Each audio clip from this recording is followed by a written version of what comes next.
The Harry Potter series has some heart-wrenching death scenes, and it's plain to see the effect these deaths have on Harry. Grief happens to us all within our lifetime, and yet it looks different for each person. Let's talk about that. To start off, let's talk about a couple definitions. First, there's grief, which is an emotional response during bereavement. And bereavement is the loss of someone a person feels close to and the process of adjusting to it. So we see Harry go through bereavement multiple times with Sirius, with Dumbledore, with Cedric Diggory, too many times for how old he is. And mourning, which is the cultural ceremonies and behaviors used to show grief. And a lot of the times, mourning is what is seen as odd if it's a little bit different than the cultural norm. In talking about grief, there are a couple variations in how it's expressed. What is commonly expected is high levels of distress at first and then it fades later. Harry expresses this when Cedric Diggory dies. He's clearly distressed about the loss. He's crying and gasping and telling people that he won't leave Cedric. Harry also shows some of the stages of grief, such as anger and final acceptance that Cedric is gone. He never seems to be in denial that Cedric is dead, which shows final acceptance, but you can clearly see that he is upset and distressed about the loss of his friend.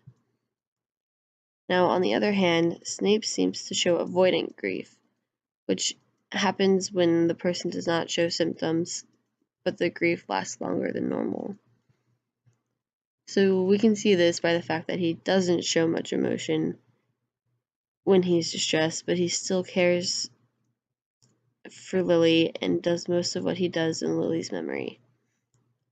Right when Lily died, Snape showed some symptoms of expected grief, crying and distressed, but later he seems to still be stuck on Lily and the feeling hasn't faded since then.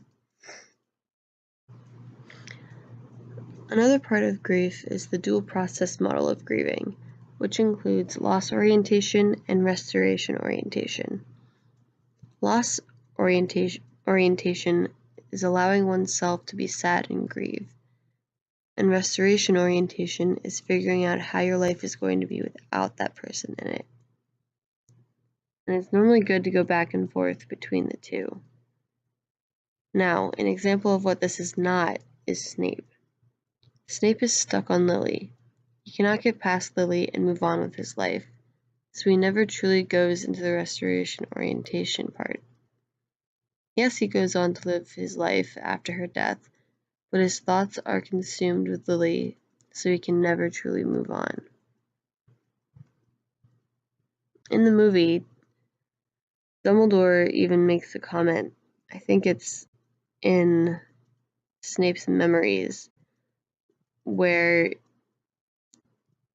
he questions Snape saying, "Still?" in reference to Lily, and Snape says, "Always," which is just another example of how he has never truly moved on from Lily and her death, and never stopped loving her ever since.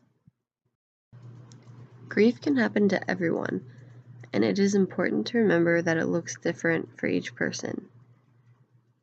So it's especially important to remember that just because someone doesn't grieve the same way as you doesn't mean they don't feel anything or that they are doing it wrong.